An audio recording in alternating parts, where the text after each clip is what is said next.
Salut à tous, c'est Mister T. Aujourd'hui, on se retrouve pour une nouvelle vidéo, une vidéo qui va parler de l'épisode 6 de la saison 1 de Falcon and Winter Soldier, et c'est du coup la fin de cette série. Premièrement, comme pour WandaVision, au final, c'est beaucoup de résolutions dans cet épisode. C'est pour ça que il y a moins de choses à analyser, mais par contre, ce qui est intéressant, c'est qu'il y a, comme pour WandaVision, beaucoup de suites qui se dessinent. Et contrairement à WandaVision, où on avait au final beaucoup de choses dans les scènes post-génériques. Et bien là, c'est beaucoup tout au long de l'épisode qu'on a plusieurs choses à savoir. Donc premièrement, donc on a le point de vue de Captain America, où Captain America, au final, eh bien on a vu que donc dans un premier temps, on a tout simplement le personnage. Donc au final, c'est vrai que dans cette série, on a quatre Captain America entre guillemets, parce qu'on a Isaiah, donc Isaiah, voilà, donc lui, il ne sera plus Captain America. Mais donc du coup, on a vu qu'il a été honoré, que comme première Captain America noire qui a été refusée, donc voilà. Donc il y a eu tout cet hommage à Isaiah. Donc ensuite, on a US Agent, donc voilà, qui lui devient US Agent, mais US Agent qui est un concurrent à Captain America, donc ça, voilà. Et on l'a vu d'ailleurs, parce qu'il me semble que même dans l'une de mes miniatures, il me semble que c'est dans la miniature de l'épisode 1 ou 2, en fait, du coup, j'avais mis une image de lui dans les comics et une image de lui dans la série, tout simplement pour faire la comparaison. Et donc, du coup, il avait ce costume qu'il a dans les comics, donc noir. Et donc, du coup, en fait, c'est exactement le même que celui qu'il avait avant. Mais en fait, il est en noir. Donc, du coup, voilà, c'est US Agent. Donc, c'est pas Captain America. C'est pas le Captain de l'Amérique. C'est l'agent des US. Donc, voilà, bon. C'est à peu près pareil, mais c'est un équivalent, on va dire. Donc, bon. Donc, il a toujours sa suite dans l'MCU. Pourquoi pas dans l'équipe des Thunderbolts, qui d'ailleurs de plus en plus, à mon avis, est teasé. Et ensuite, on a du coup, voilà, tout simplement Faucon qui lui, du coup, maintenant, on a entendu Captain America, on a entendu que c'était toujours Faucon, on a entendu que c'était Captain Faucon. Pour moi, ça reste Captain America, c'est sûr et certain. C'est juste que voilà, c'est Faucon qui va garder du coup ce qu'il avait avant, et en plus, il va récupérer le Captain et la gloire du Captain America. Et donc du coup qui est reconnu officiellement comme le premier Captain America noir, et donc du coup il a su bien parler, il a su faire ci, il a su faire ça, pour au final être reconnu en tant que tel.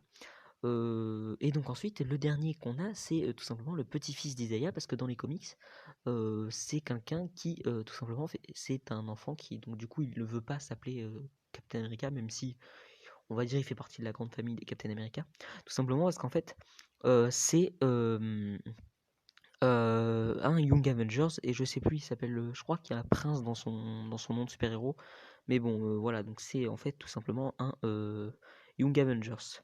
Donc après tout ça, on a pour Captain America, on a fait le tour. Ensuite, donc Bucky, on a vu qu'il a été pardonné de tout ce qu'il a fait. Donc du coup, étant donné qu'il a été pardonné, notamment par Yuri, du coup, on peut s'imaginer que il va arrêter d'être le Winter Soldier, mais qu'il va devenir le loup blanc, le White Wolf. Donc du coup, voilà, c'est ça, ça peut être quelque chose qui est assez intéressant à voir par la suite, parce que même si au final c'est juste son nom qui change, ça peut être très très intéressant, parce que le Winter Soldier, ça reste quelqu'un qui a une image négative, alors que s'il change de pseudonyme, au final, ça peut changer. Ensuite, donc du coup, on a US Agent, et ensuite, donc on revoit Madame Hydra, Miss Hydra, ou je sais plus comment on l'appelle, mais dans les comics, voilà. Et surtout, donc on revoit Zemo. Donc Zemo, on voit que même s'il est en prison, en fait, c'est lui qui a tué les Flag Smashers, donc les derniers.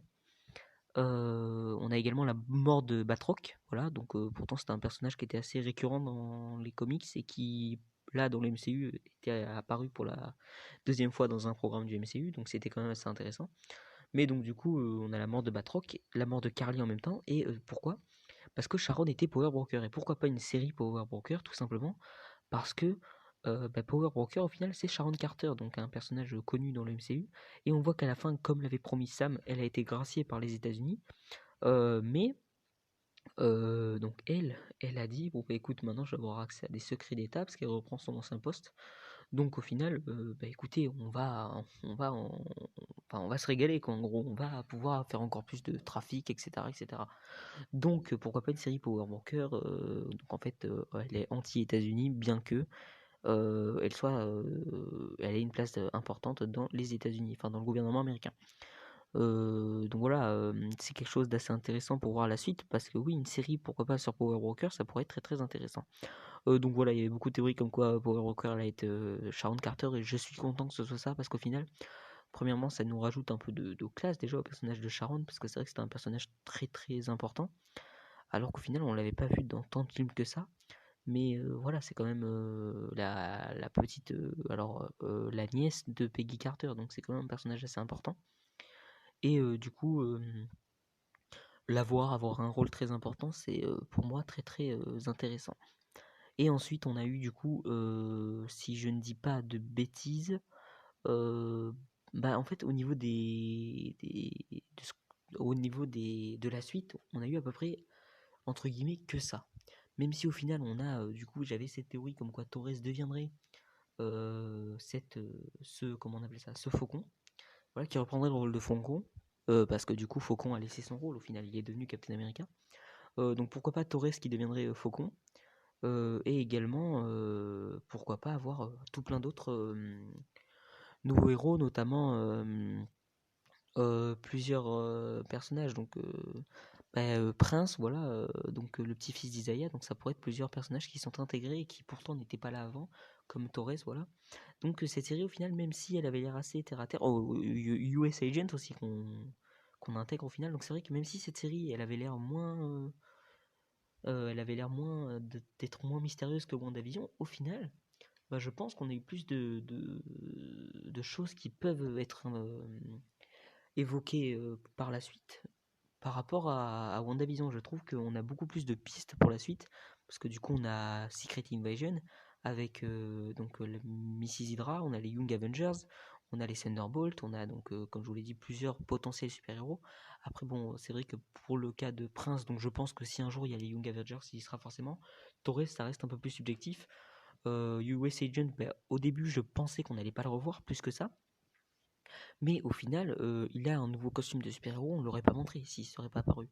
Moi, et puis surtout à la fin, dans l'épisode, on s'est rendu compte qu'en fait, il était présenté comme un gentil parce que oui, il voulait se venger, oui, il a voulu faire ci, mais il a vu qu'il y avait un camion qui allait s'écraser, donc du coup, il a fait bon, certes, je veux me venger, mais je préfère dans un premier temps sauver des gens, et en plus il les a même pas tués ceux qui les a trouvés, donc il y a eu 4 Flag Smashers, et donc du coup parmi ces 4 Flag Smashers on a eu Carly qui était d'un côté, et d'un autre côté on a eu donc les 3 autres Flag Smashers, et eux ils ont été arrêtés par Bucky et Bucky, comment il s'appelle, j'ai perdu le nom, oui, Bucky et US Agent, et donc du coup donc eux, ils ont été arrêtés et pas tués, comme US Agent l'aurait voulu. Donc c'est ça qui est assez intéressant, c'est que du coup, on a peut-être une sorte de rédemption, entre guillemets, et donc du coup, le personnage n'est pas totalement méchant, même si, il est vrai, il a tué des gens, etc., etc. Mais je pense que ce personnage n'est pas totalement gentil, et n'est pas totalement méchant. Et c'est pour ça d'ailleurs que je pense qu'il aurait totalement sa place dans les Thunderbolts, parce que les Thunderbolts, ça reste des méchants, mais qui en réalité sont plutôt agis pour le bienfait. Et donc du coup, là, on l'a carrément vu. U.S. Agent, c'est quelqu'un qui agit de manière parfois extrême, parfois, et qui pourtant, il fait pas forcément le mal. Voilà, après le problème c'est que du coup il y a peut-être une incohérence, parce que est-ce que US Agent serait dans cette équipe avec Zemo, parce que si elle est Thunderbolt, Zemo lui est dans l'équipe des comics, peut-être que US Agent en fait partie également, mais je vous avoue que je ne sais pas tellement, parce que il me semble que dans les comics, ou du moins le peu que j'ai lu des comics, eh bien, US Agent n'était pas dans l'équipe, alors que Zemo, oui, est bien dans l'équipe. Donc je sais pas, et puis en plus c'est vrai que les deux se détestent, hein, voilà, donc parce que bon, Zemo déteste les super soldats et US Agent les admire, donc c'est assez antinomique, donc ça risque d'être compliqué de les voir tous les deux dans une même équipe, même si au final il y a plus de risques qu'il y ait de nouveaux super soldats, donc peut-être que Zemo va dire bon bah dans tous les cas il n'y en aura pas des nouveaux. Et puis voilà, et puis même dans les Gardiens de la Galaxie on a ce jeu entre Rocket et Quill qui se détestent mais qui au final s'aiment bien. Donc pourquoi pas avoir ce même jeu au final de Zemo qui à chaque fois qu'il y a une petite attaque essaie de faire US Agent un peu le mettre dans le mal, mais au final US Agent va bien, donc bon, Pourquoi pas, c'est ça qui est un peu compliqué, mais ça peut très vite tourner en humour Marvel, donc au final, je pense que ça peut le faire. Donc pour cette vidéo, c'est déjà terminé. C'est vrai que c'est des vidéos plus courtes, c'est des épisodes finaux, parce qu'au final, on nous lance sur des projets, c'est pas trop de description, même si j'aurais pu parler effectivement du très joli discours que nous a fait Sam Wilson, mais bon, voilà, bon, c'est quelque chose que je reviens pas dessus, parce que tout simplement, tout est dit, au fait, il a tout dit, donc bon, voilà. Très très bel épisode en plus, bon voilà, ça parle. Je trouve que c'est assez osé de faire ça parce que voilà, donc c'est vrai qu'en période de Covid, malheureusement, on n'entend plus des actualités comme ça. Enfin, malheureusement, non, au final, heureusement, on n'entend plus des actualités comme ça, mais c'est vrai qu'aux États-Unis, il n'y a pas si longtemps, moins d'un an, je crois. Donc il y a eu ce problème pour le racisme. Donc je trouve ça très osé quand même que Marvel fasse des choses comme ça, parce que c'est un sujet quand même très très délicat et d'actualité aux États-Unis. Mais bon, je trouve ça intéressant quand même qu'il le fasse Marvel, parce que en plus Marvel, c'est vrai que c'est quelque chose qui est très apprécié au niveau mondial, hein. Donc du coup, s'ils peuvent faire passer des messages, c'est encore mieux. Et ça rend l'intrigue plus que réaliste. Donc du coup, moi j'ai apprécié énormément ce jeu. Il y avait déjà dans l'épisode 5 et dans l'épisode 6, ça a été totalement évoqué. Donc voilà, je trouve cet épisode très très bon et pour le coup je le trouve bien meilleur que celui de WandaVision qui a clôturé. Même si du coup on a eu moins de scènes post-génériques qui clôturent, mais c'est ce que je pourrais reprocher à l'épisode, c'est qu'au final on en a moins sur l'avenir dans les scènes post-génériques, mais au final on a énormément d'indices dans la série elle-même, parce que déjà rien que le costume de Falcon c'est complètement hallucinant ce qu'il y a dedans. Donc j'adore vraiment. Voilà, c'est une très très bonne série que j'ai largement préférée à WandaVision. Parce qu'on s'est pas ennuyé, contrairement à WandaVision. C'est vrai qu'il y a eu certains épisodes où en fait c'était juste une sitcom avec des personnages Marvel, donc c'était assez bizarre. Bon ben voilà. Je pense que j'ai tout dit. J'espère que cet épisode vous a autant plu que moi, parce que si c'est ça, ça a vraiment dû vous plaire. Et on se dit à bientôt pour de nouvelles vidéos. Une vidéo, donc il va y avoir du Bad Patch, donc retour du Star Wars sur la chaîne. Mais voilà, et puis c'est vrai que la vidéo trailer Bad Patch n'est toujours pas sortie. Et bien, j'ai pas forcément de choses à vous dire. Il me semble que Bad Patch, donc il y a un épisode spécial qui sort mardi 3 mai, donc ce serait pas ce mardi. Donc si vous regardez la vidéo au bon moment, bien entendu, ce serait pas le mardi de cette semaine, mais ce serait le mardi de la semaine d'après, tout simplement, parce que c'est la journée mondiale de Star Wars. Donc du coup, pour marquer l'événement, ils font ça. Donc ce sera un épisode plus long, il me semble 1h30. Et ensuite, on serait sur de retour sur des épisodes plus classiques de une demi-heure, trois quarts d'heure, tous les vendredis. Donc du coup, et après, c'est Loki. Donc voilà. Loki d'ailleurs trailer sur la chaîne, tout comme Black Widow et tout comme Shang-Chi. Donc voilà, cette vidéo est déjà terminée. J'espère que vous... Enfin déjà, ça va, 12 minutes quand même. J'espère qu'elle vous a plu. Si c'est le cas, n'hésitez pas à la liker, à la partager, à la commenter. Je vous dis à la semaine prochaine pour de nouvelles vidéos. Au revoir tout le monde.